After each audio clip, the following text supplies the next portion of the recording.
by me, Craig Lewis.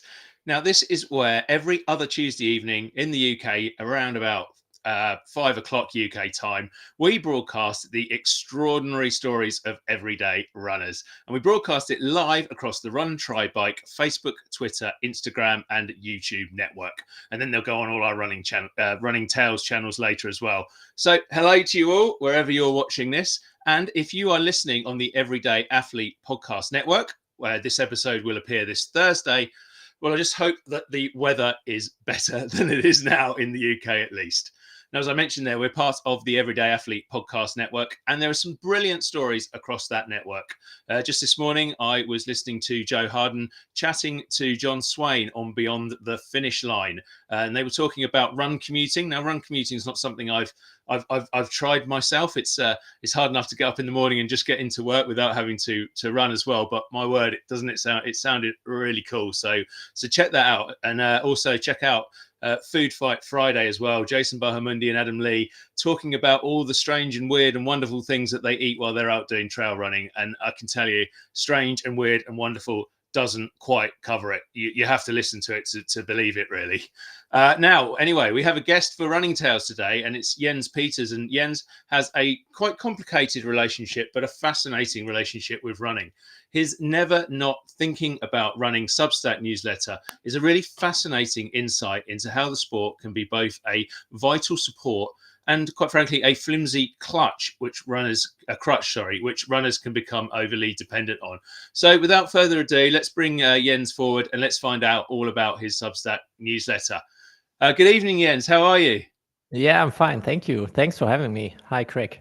Oh, you're really welcome. You're really welcome. Thanks for making the time. So, yeah, I want to talk to you about your Substack newsletter. I think it's fair to say on there that you're, I don't know whether the word's brutally honest or refreshingly honest, but you don't, no subject is off the table for you on there.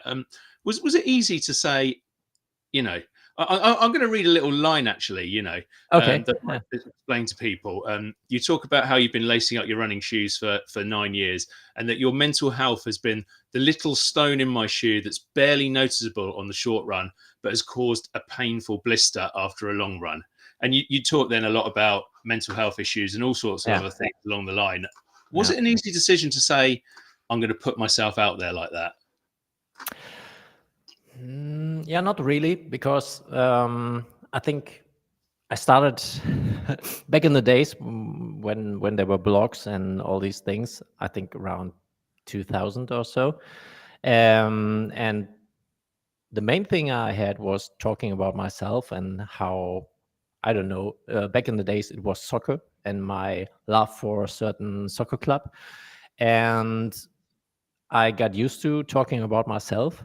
During that years, it was like there are many collaborations with other people and you can hear what they have to say. So this time it's a bit different because it's a very personal topic, mental health, and not everyone is so open to talk about it. But mental health is a topic for me for a lot of years. So I got used to talking about it, talking to strangers about it, talking to friends, family. And there's not always, the other people are not always open to that topic. So I thought it could be a nice thing to make it more public. Yeah, well, it's certainly an interesting thing. I find the Substack newsletter fascinating. We should say you've mentioned soccer, so that gives me a chance to say that you're in Germany, I'm in the UK. We obviously have a few American listeners, so for them, we're using the right phraseology in soccer. But of course, probably get football out of me. But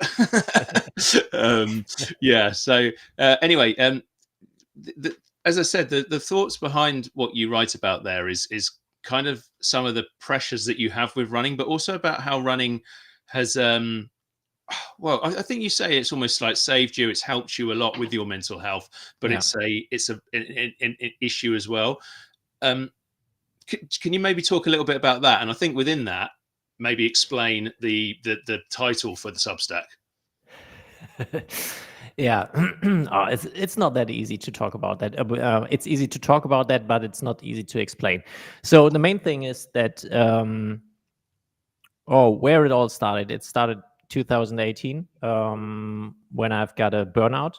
I think most people are used to the term burnout. For some people, it's kind of an depression, overburden depression. I don't know the exact English phrase for that, but it's if you overburden for things and you get burned out. And these days, you hear that burnout phrase a lot of times, and I think most of the people um, understand it as something that is like you go to work and you're tired and that's it, and you're tired maybe for 2 or 3 months, and then the situation at work gets better. So that's the one thing that burnout is.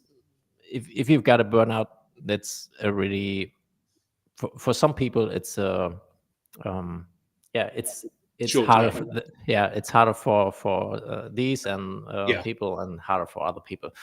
So I've got a burnout in 2018, and one thing people tell you is, or people heard about burnouts, that you have to relax, and it's not easy to relax when you've got a burnout, and that you find other nice things for you, like example, running, and do sports, and clear your head. And at this time, I was already running. Running was an integral part of my life, and because running, how can I explain it? It's like you're already tired, and then people tell you go for a run, and you Mm. get more and more tired because running is obviously tiring. So it makes, in these situations, it doesn't make you it doesn't make you feel better because you're getting tired, and that's the main issue with burnouts. So um, so it could be that the situation for a person who've got a burnout gets worse and worse, and that's what it was like for me, because um, it's like you getting big. I had weeks where I was very frightened. I had anxiety. I've got panic attacks, and the more tired you are, the more often these situations appear. So when I'm going for a run, then the likeliness of getting a panic attack, is more there. Yeah. So usually running is something which is very beautiful, and for me it was very beautiful, and I get a lot of freedom from running. But in these times where I've got the burnout, it was more the opposite. So that's the thing. And I was always like, okay, today I feel, yeah, I'm always feeling into myself. How am I feeling? Am I feeling good? Is it not that good? And that was the idea behind never not thinking about running, because I was always every day thinking about running. Is it today a good day for running, or is it not? Is it too hard for me, for my body, for my mental health, or can I go for a run because I love running? And there was this conflict, and out of this conflict, the newsletter idea developed. Yeah. And I think it's the whole concept is quite interesting really, because we hear a lot within the running community, I think correctly, about how running's good for mental health. Go out and Yeah, run, you'll feel yeah, better. And it's true, but if you start, like anything, if it starts to become an obsession in its own right, or if it starts to take over your life, then it's actually got the potential to become a the negative opposite. thing. Yeah, Yeah. yeah, exactly. Yeah, and during that time, during this burnout phase, it was absolutely the opposite, and it was always like, "Oh, when can I go for a run again, and is it a good time?" And always thinking about that, and you get more and more crazy. You've got the feeling you get crazy because there's always this circling in your head. Can I go for a run? Because I love it. Have you managed to find a way to counter that, or is that something you're still working on? It's still there. I still got that thoughts in my head. It's it's always I'm waking up and it's like, okay, what kind of day it is today? So can I go for a run or am I too tired? Is there the possibility that something's affecting my mental health through that? So that's still there. But my overall state, the burnout is gone. It's better. There are phases where I've got a glimpse of that burnout again. That's always a problem for me. So I have to be careful. But my overall condition is much, much better. And I've got professional help and help from friends and family. So I've got a good background. Everyone is on the same page. So that helps a lot to get through that. And so in most cases, running is not a problem. But there are still times when I'm going for certain goals, like at the beginning of the year, maybe we'll talk about that. I tried to run at UTMB, trained a lot last year, trained for a half marathon, got certain goals, and as at the point where I've got certain goals, I'm following a training plan, then there's always kind of pressure and you're going for every run. And what happens if you left our one training run? Is it good for reaching your goal, or is it better to not do it because maybe your mental health is affected? So there's always this conflict. Yeah, no, that was something I was looking to come to, because I know you were trying to take on that UTMB event this Yeah. year. What was the name of it, just so people know if they were maybe checking that out themselves? It wasn't France. It was. I forgot the name. It's a French name. Ah, Always difficult. Always difficult. fair enough. Fair enough. Maybe we'll put it in the Yeah. show notes for people. But It but yeah, was I a mean, it was a UTMB race. You can qualify for the UTMB in Chamonix with hmm. results there, and yeah, it was the shortest distance was 34K, 1,400 meters vertical. So a piece of cake for some other people, but for me, it was more than that. Well, I mean, it doesn't sound a piece of cake to me, for sure. And I Yeah, mean, just to put it in context, you're not. I know that there's this block, if you like, on longer distances, but you're not a bad runner. If that's, I mean, nobody's a bad runner, but you know what I mean. Your there are times no are, bad runners. If you're yeah, a runner, you're a good person. absolutely, yeah, that's it, that's it.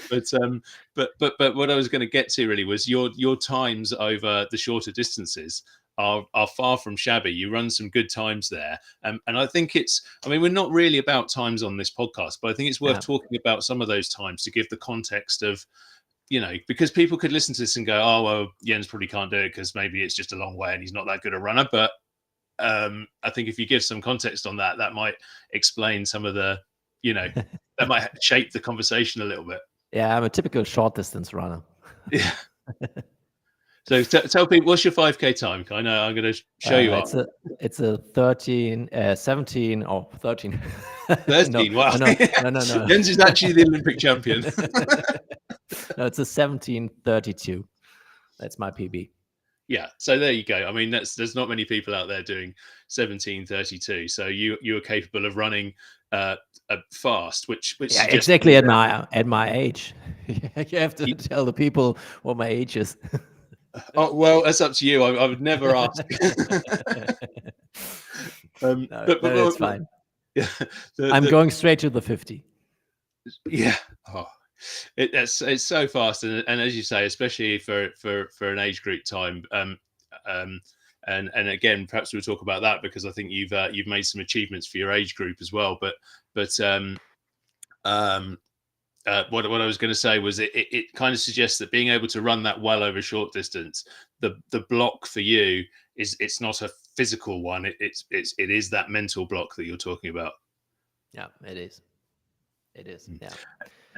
And is that something you're still working on? You still have goals in that direction? Yeah, I'm not sure about that. It's always like I've got no problems with doing heavy exercises, especially for the shorter distances. But I think that my body is more used to the short distances and it's easier. So I can do hard interval sessions and all these things. But as soon as I'm doing more long runs, my body has to adapt to that. And I think my physical appearance or my physical abilities are in that section very small because I'm a very what's the difference of heavy? I'm a very light runner, and does one say that? Yeah. So I always have to fuel myself very good during those times where I'm doing a lot of long runs, Yeah. and so the load on myself for my body is very big. So mental problems appear much faster as when I'm doing those interval sessions for 5K runs, for example. So when I'm doing, I've got no problems doing a 20 or 30K run during training, but I don't have to, but I'm not, I don't have, I'm not allowed to do it that often. And by not allowed to do it, is that by yourself, by your mind, that doesn't Yeah, allow you to do it's it? by my mind. Yeah, yeah. Yeah, yeah. Um, and I just want to explore, if you're happy to talk about this, one or two of the other things that sort of I read on the newsletter, which kind of shape maybe some of the things that you're battling with now. Again, you don't have to necessarily talk about this, but you've written about it in the newsletter, so hopefully you're happy to. And no And problem, no talking to yeah, about that. Yeah. yeah, thank you. And then that's around, the you wrote about it actually in the wake of Kipchoge. Um, Sorry, not Kipchoge. I'm getting the Yeah. wrong marathon runner. I forgot The the name too, but Calvin Kipton. yeah, exactly. Calvin Yeah. Kipton sadly dying in a car crash, and that Yeah. brought back some evocative memories for you around a car crash in your family when you were only 10 years old. And I just sort of wondered, that was your brother ended up being very seriously injured, didn't he? And that's sort of shaped some of your outlook. And without turning this into a therapy session, I wonder how that works for you when it comes to running, both in terms of good and bad things, I suppose. Yeah, difficult questions. Maybe bit of background for the people who don't read that because Yeah. maybe it's important to understand that my brother got a very serious accident with my father, and he was more or less uh, half-sided handicapped. Couldn't use his right arm, his right leg. He had some brain damages, couldn't speak for a while, and it shaped the whole family. And my parents invested a lot of time getting my brother back on his feet. So I was more or less, yeah, a big part of my 10th and 11th year on earth very alone. So that shaped me, and that's an integral part of my therapy because yeah, you learn how to do things on your own and process things on your own. You don't get so much help by other people because at that time I had no help. It was like I was sitting alone at home and waiting for my parents to come home after they went to the hospital and all these things. So that shaped my personality and also my mental health because um, I always did things on my own, and that always leads to overburden yourself because you don't take help from others. So that's a problem. and that manifests in your mind that you can do it only by yourself, and you're limited by your body. You realize that more and more, the more problems you've got. So that leads in the end also to these burnouts phases in my life, and that affects my mental health and also my running. So it's an integral part of my life, and I'm working on that. so yeah. And in terms of kind of helping yourself to process some of that stuff, does running help, or is when you're out there running well, you can get the bad stuff out of your head and you have a really good run? Yeah. Is that just a complete escape, or does that help process stuff? It's both. I think most of the times running is the most beautiful thing on earth. There's nothing better.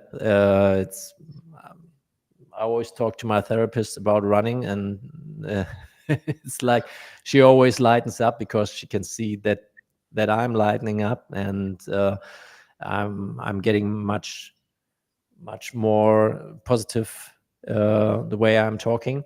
So that's a very good thing. It helps a lot of processing things in my life, at work, family, because as everyone here in the community, you always got problems in your family. You've got problems at work, with yourself, and I think most people know that running is a good way to process things there. But in most times, it's like um, it's the end of the day, and I'm really looking forward to the end of the day because I know I can go for a run. And especially at this time of the year, summer, I love the summer. I can go out and run 4 hours, and then it's the most beautiful thing on earth. Yeah, and what is it that makes running? You've said it a couple of times, that makes running that beautiful thing. Is it just getting out on their own? Is it on your own? Is it getting out in the countryside? Is it the feeling of pushing yourself to the limit? uh yeah, different things. It's like pushing your limits, and the thing is that when I'm running, I don't have so many problems as in my normal life. um it's like um I don't know why it is like that. That's also part of therapy, but it's like I can do nearly everything when I'm running. So it's very freeing, and I can go to the top of the mountain. I've got no problems with that, and then have nature around me, and I love exploring my community and all these things. So that's so enlightening, and I love that. So if I'm not in that burnout phases, running always is so great.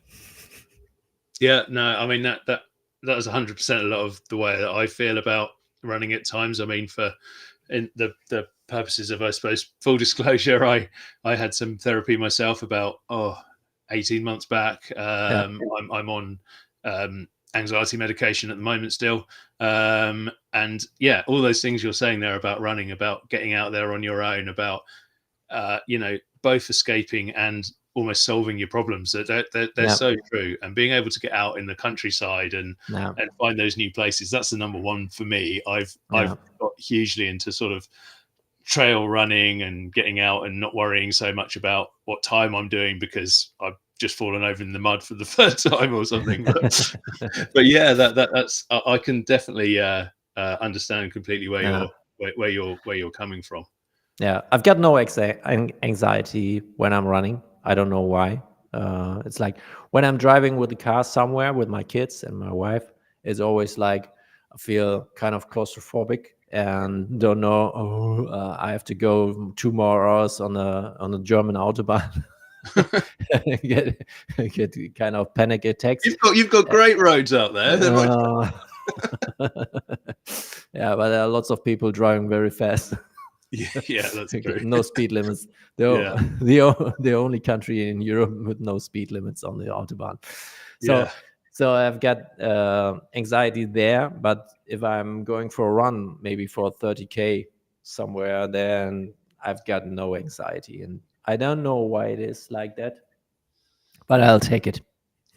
Yeah, definitely, definitely. And were you mentioned that you were already running before your first big major burnout, but have you Yeah. always been running? Were you running at school? Was running something you grew up with? Yeah, I grew up. Yeah, and that's also kind of family history because my father got a heart attack as I was, I think, 7 or 8, and he also nearly died because of that. And as his rehab, he should go for runs, and I went with him. So I got used to running, but only just for fun. And it was like I was a very small kid, and that was one of the few things I was better as the big kids at school. That was really nice and really rewarding. But I never went to a club or something like that or did competitions. I studied sports in my 20s, so there it was also part of my studies and physical exercise there.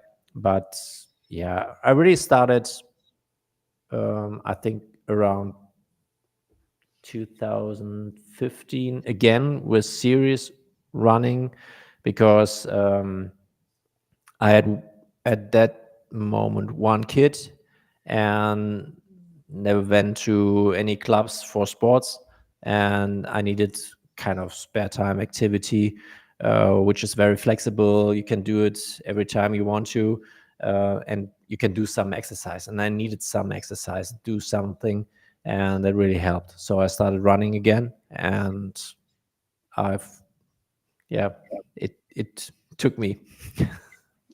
And is it something you normally do on your own when you're out there doing those runs, or do you run with a group?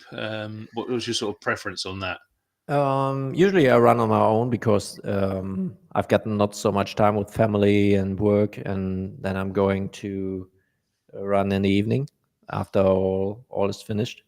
I'm also at a running club where I do the competitions with, and from time to time to I go to the training there because it's nice to meet people, and yeah, it's always something different, especially doing interval sessions with other people, not on your own somewhere. Um, and I had a good friend in the neighborhood. He was from Norway. The problem was he was only there for 4 years, and then 2 days ago he left again for Norway, going back there. The Norwegian army got a house in our neighborhood, so I've got constantly new people from Norway coming there, and usually they're very sporty and like running. But this time, my friend already told me that he's more into cycling. The next one coming there, so I'm now on my own in the neighborhood. Oh, you either have to go on your own or Yeah, start yeah, cycling yeah. or triathlon or something. No, no, I'm not going for cycling or swimming. um, well, we hope that doesn't upset Jason and run try bike too much. But we'll I'm stick to sorry. I'm running. sorry. This is running tale, so you're all good. Um, it's okay. He's laughing, so we're Good. all right. Um, but I was just wondering while you were talking about the running group and all that sort of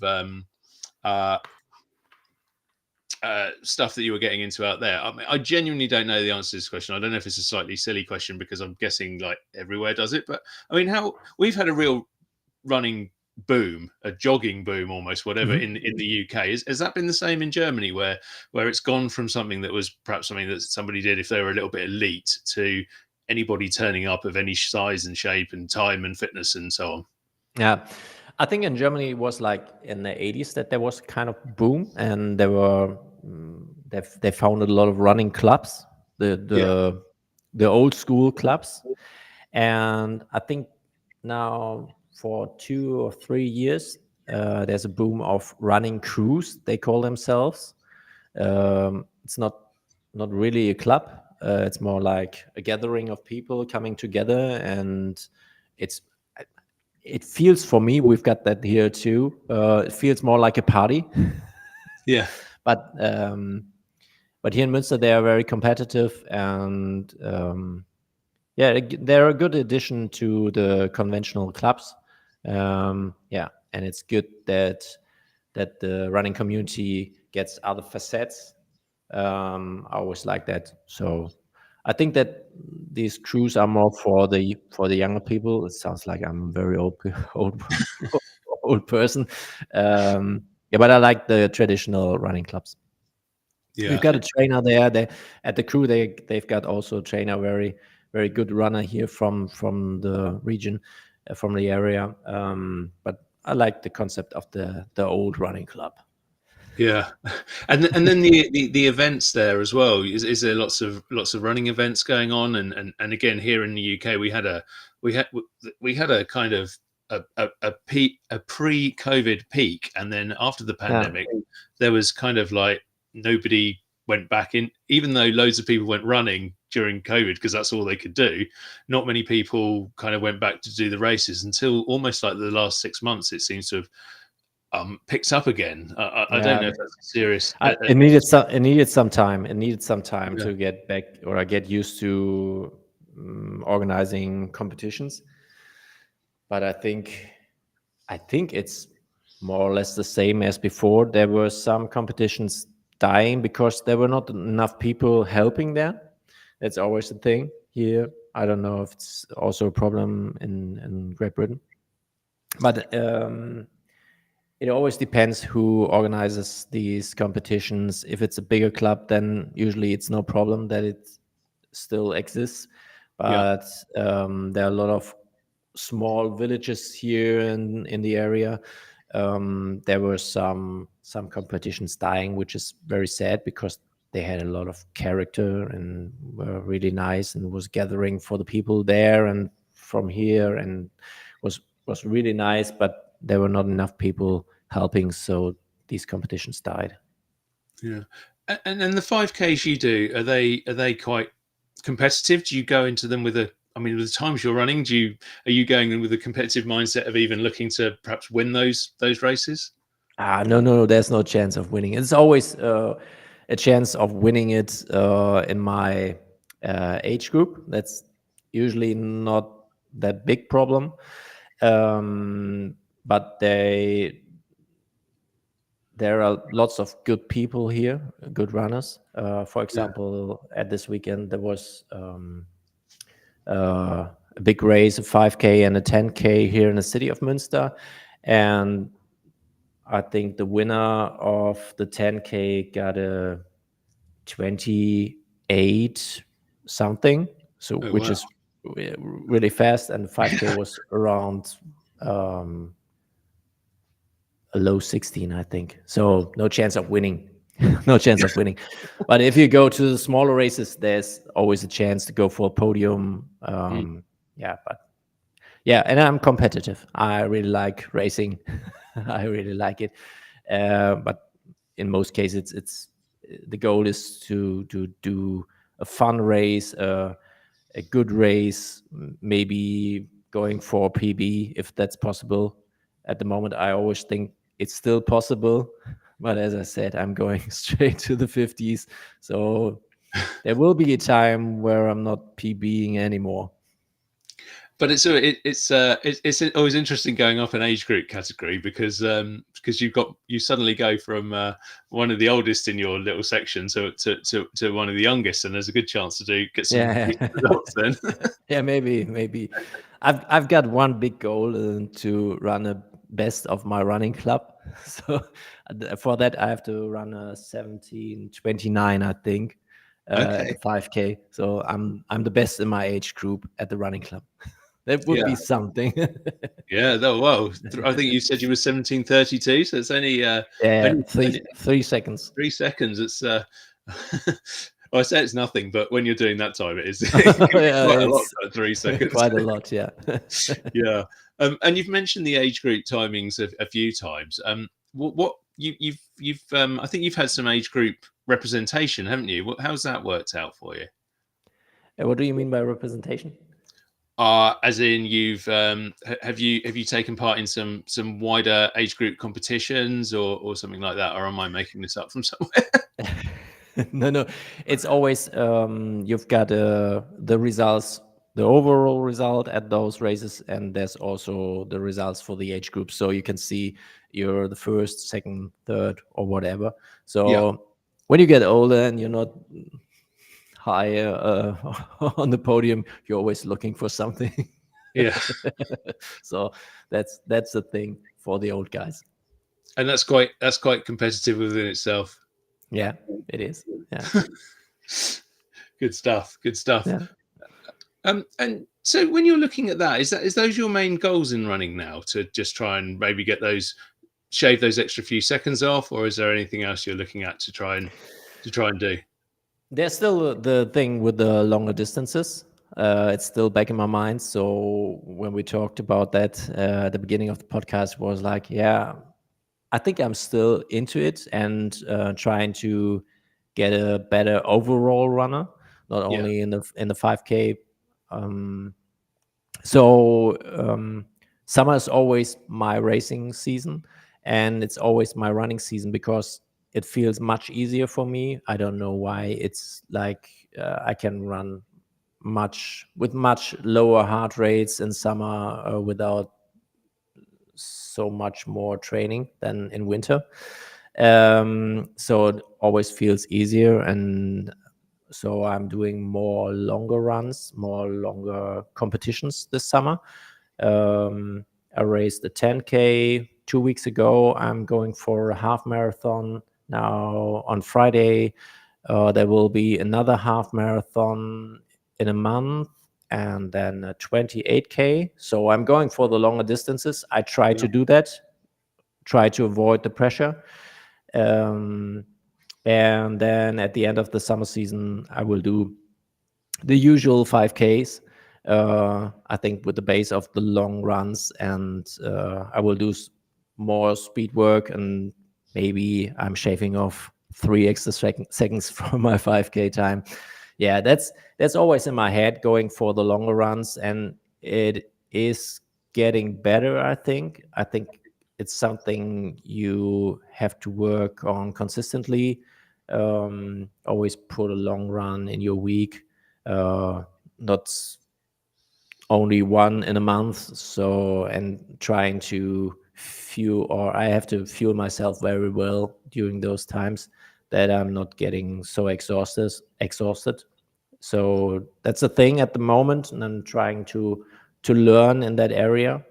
And at the moment, it works very well. So I'm looking forward to this. I'm really looking forward to the half marathon next week, this week on Friday. Um, yeah, we'll see how it goes. When you're pushing for those long runs, are you still looking to be really competitive and get really good times, or have you managed to get your mindset perhaps to a situation where you're like, I want to do a long run and I don't care if it's going to take me 5 hours, 10 hours, because my goal is just to click the long run. Yeah, I think I will always be kind of the competitive guy, and maybe that's sometimes a problem, because I'm trying to do more and more. And it was like, for example, last week it was like I had lots of time, so whenever I've got the time, I'm like, okay, I can go for a run. And the week started very well, and I was at, I don't know, on Wednesday I was on, I already ran 40K or something like that, and was like, okay, I can. That's never not thinking about running thing. It was Yeah. like, okay, on Wednesday I can go for another run, and then on Thursday I can do 20K, and then Friday, okay, maybe I can put a run into my lunch break at work, and then on the weekend I can do another long run, and then I've got a 100K week. so so that's the never not thinking about running thing. And I always have to stop myself. And that's one of the things I learned the hard way, but also the last 1 or 2 years, to look for yourself, not over try to overachieve. I will always be the competitive guy. I always try to reach for new PBs, and when I run next week, I think I'm going for a PB because I think I ran in a competition only 1 or 2 times a half marathon, so I'm going for it. And I think that will be not that big of a problem. Yeah, we'll see how it goes then in the end. But Yeah. Oh, you see the problems I've got. yeah. No, good luck with it. I find it fascinating because I kind of have, not I think to the same extent, but some of the same thoughts about some of those distances. For me, 5 or 10K, and I'm not doing the sort of times you do. I just go out and just do it. Really, I don't think too much about it at Yeah.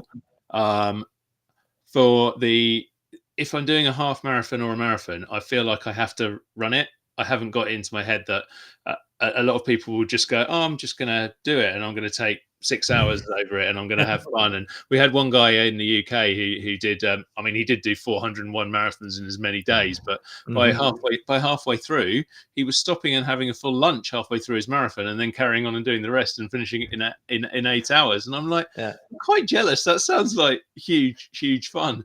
And what Yeah. I was going to say was actually when I've now been lucky enough to manage to do a couple of ultra marathons, including one at 100K, and because Cool. I just physically wasn't good enough and not fit enough to run that, I actually did find that I was doing. Oh, I can walk a bit, I can amble for a bit. Oh, here's another place to have a sandwich, and I suddenly was really enjoying it, and the competitive Craig had sort of disappeared, Yeah. and it bizarrely actually helped some of my shorter distance times as well. So yeah, just throw that out there. Really. That will never happen to me in going for some food. Yeah. Oh, food in the middle of a race, No gents. If you've way. never No done that, way. that's the No way to live. way. Do you take gels and stuff like that then on your Oh, I hate gels. I hate gels. I do too, actually. They're so worse. I tried lots of things the last month, gels and gummy bears and different things to drink, and gels are the most terrible things. They are so sticky to your fingers and they Yeah. taste terrible, and you've got a strange taste in your mouth, and you have to drink a lot after it, and then you've got that package of the gel. What to do with that on your training run? You cannot put it in your shorts, and you cannot throw it to the woods, so it's terrible. So I'm not into gels. No. No. Is that then a case when you're going on those longer runs of making sure you've got enough water and basics like that then to keep you going? Yeah. I try to do it mostly with drinking. I've got some what's I don't know the exact translation. Muesli riegel, something to eat. Those with grain and maybe chocolate or something like that, and eat Oh, okay. something like Like that. a And yeah, muesli bar, yeah, something like yeah, that. yeah, something like that. Yeah, yeah. Yeah, that must be my my GCSE German coming in there. It's a long time ago with just a random guess. Yeah, but it was good. And you also, I think you also mentioned that some of the stuff you did when you went to I can't remember if you said it was at school or university college was around not necessarily running, but sort of physical activity and so on. Does that help you? Does that help you shape your running? Not really. To make it short, no, not really. It was I did a master in sports psychology, so Okay. there was of course a physical part of the studies, but not that big as other people there. So I did lots of different activities, but it was not like going for something serious there. So, Yeah. Did you go into that field in the end, or did you end up doing no, something completely different? no. That's very different. That's my line of questioning on sports psychology. I really find it fascinating. It's I'm always reading. I'm still reading studies in sports psychology from time to time because it's a really fascinating field, um, and it helps you to understand yourself, of course, and also understand professional sports. And yeah, it gives you another um, facet of sports so you can better understand it. So I really like that. And yeah, sadly, I don't know if sadly, but I ended up in another field, not in sports psychology. Yeah. I've been looking at some of the things being said around the Euros at the moment, and the Yeah. psychology of going into extra time or penalty shootouts, which finally in England we seem to have, touch wood, got a little bit better at, rather than it's maybe just because we've not played Germany. But yeah, it's really interesting, that extra 1% and that extra little something which can make the difference between winning and losing, I suppose, at the very top level. Exactly. And Yeah. for us as runners, can, I don't know, maybe shave those 3 seconds off, or whatever difference Yeah. they might make. Yeah, I actually did study on sports referees in ice hockey, if they are influenced by information they've got before, if they um, judge the players in a different way. And there were some studies at gymnastics before, and my studies was based on them. So in the end, it was like, yeah, every referee is biased by the information they've got before. So, and that's a thing that will also happen in soccer, but nobody wants to talk about that. So you're looking at, if you've got a player who has a reputation for Yeah, exactly. Yeah, diving, the referee mimight not give a penalty, yeah, or who has a yeah, reputation exactly. for fouls, he's more likely to get booked. Yeah. Ah, I guess unless you have a reputation for false starts in the 100 meters, you're pretty safe in running. Yeah, I think so too. Yeah. how that how that sport how our sport how our sport goes on with that. And just going back to where we started, I Yeah. suppose, and talking about the Substack newsletter. What's your aim for that? Is it just a place where you like to, I don't know, write your thoughts, and whether somebody comes back or not, it doesn't really matter because you're just doing that? Or are you Yeah. hoping to grow it and develop it? And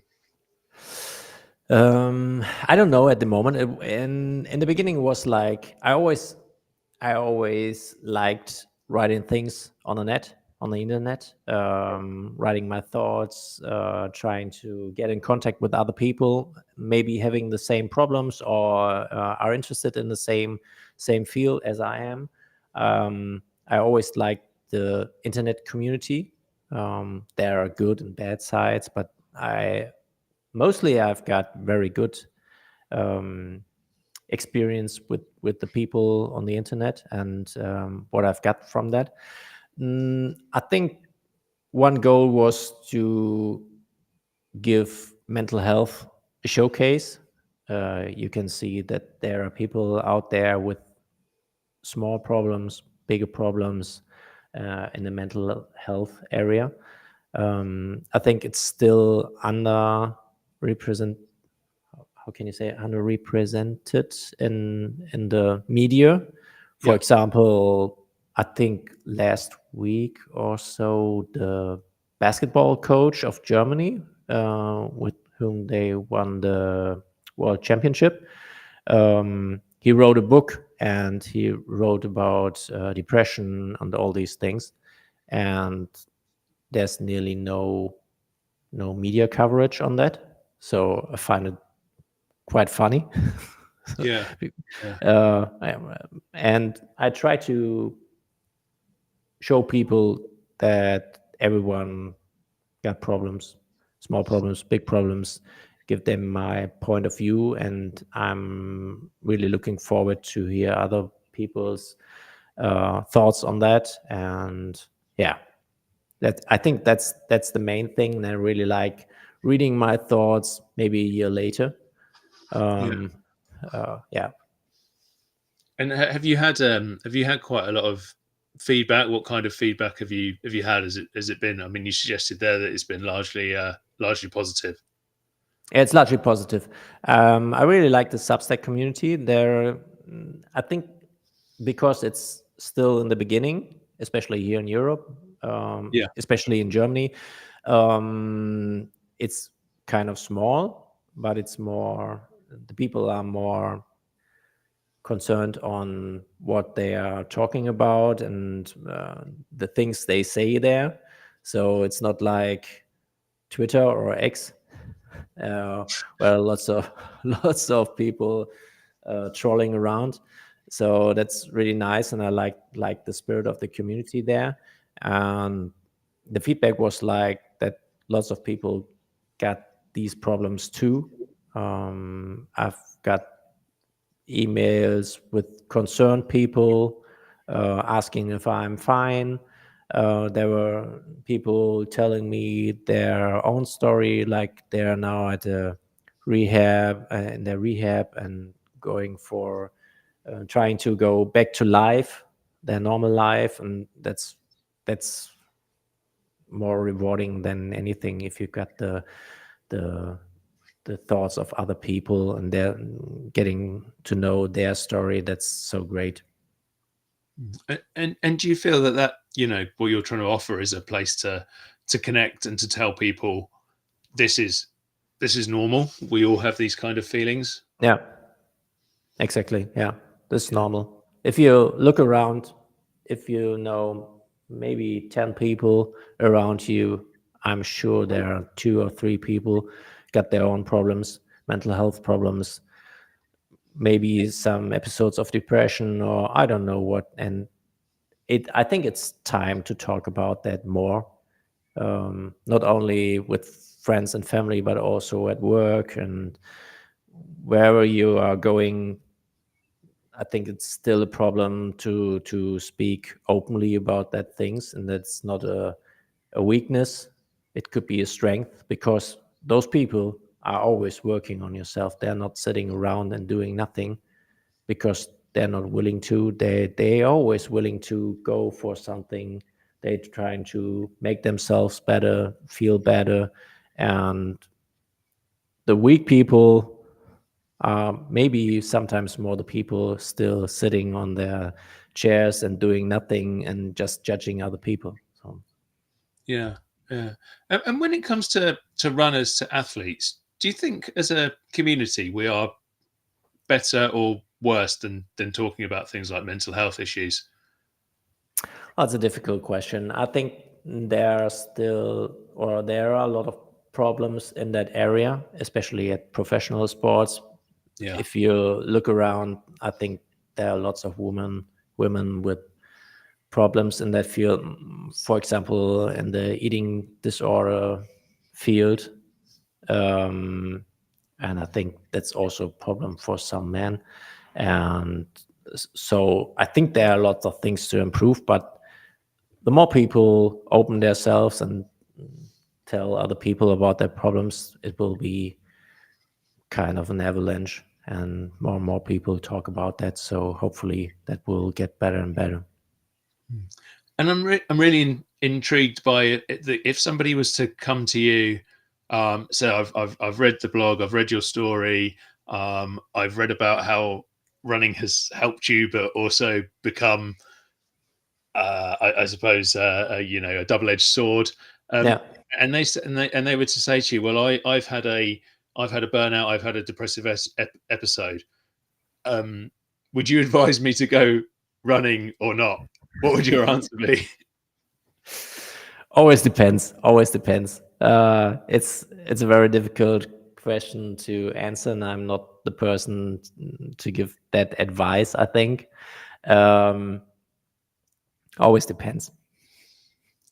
But for you, running has ultimately, despite the pressure that it sometimes brings, has ultimately been something which has been a positive in your life. Absolutely, I will always go running. When's the next run? When are you going out again? I've got to three days. So I think on Thursday I will be running again. It's the preparation run for Friday for my half marathon. So very easy week this week. Yeah, the joys of tapering. That's something that Yeah, actually I really struggle with tapering. I mean, you're talking about getting obsessed with whether you're yeah. ready for a race or whether you're ready for anything. Tapering for me, oh, I find it so hard, and I'm like, I haven't run in 2 days. I'm never going to be able to run again. Yeah, it feels like that, especially at the day of the competition. It feels like, oh my God, what did I do the last weeks? Nothing. Yeah, Yeah. yeah. Where's the event taking place at the weekend? It's somewhere here in the area in a small village, but it's very known for the race. So lots Yeah. of people from the whole area of around 100 to 150K will come here, and it's a great gathering, very big run. So I'm really looking forward to that. Oh, that's a massive field. Yeah, that's a huge Yeah, number yeah, of yeah. people. It's a huge number. It's I don't know how that developed. It's very it's a run with a big history, and I think it's because it was for a long time measured, officially measured, because there are lots of runs like, okay, this is 5K run, but in the end it's a 4.8K run. It's you're not getting into the lists of the national, I don't know, Yeah. and I think they still got a 3K course, which is measured, a 5K, no, not a 5K, a 3K, a 10K, and a half marathon. So lots of people coming there, and it's a good atmosphere, lots of people, and it's cool competition. And that's a road race, is it? Yeah, it's a road race. Yeah, So you can get your speedy trainers on and really go for it. yeah, yeah, exactly. Oh well, Jens, I wish you all the best luck with Thank you, the race at the weekend, and, thank and you, just generally with your running, with your mental health, and I really look forward to keeping reading the Substack newsletter, because I really enjoy it actually, and thanks a lot, it's thanks, fascinating, and I look forward to seeing you run one of those long races very very soon. thanks. Means the word. No problem at all. Well, Jens, thank you so much for joining us. Thank you so much for everybody out there listening to the Running Tales podcast today. As I said at the start, we are part of the Everyday Athlete Podcast Network. And if you're ever listening to us live on Tuesdays in the UK at 5 o'clock, you can find us on the Run, Try, Bike Network on Twitter, on Facebook, on YouTube, and on Instagram. And then you can find our podcast out there on the Everyday Athlete network with loads of other brilliant podcasters who could probably get through that sentence a lot better than I just did there. So thank you so much for joining us. Thank you so much for listening to Jens's story, and I'll see you again in a couple more weeks.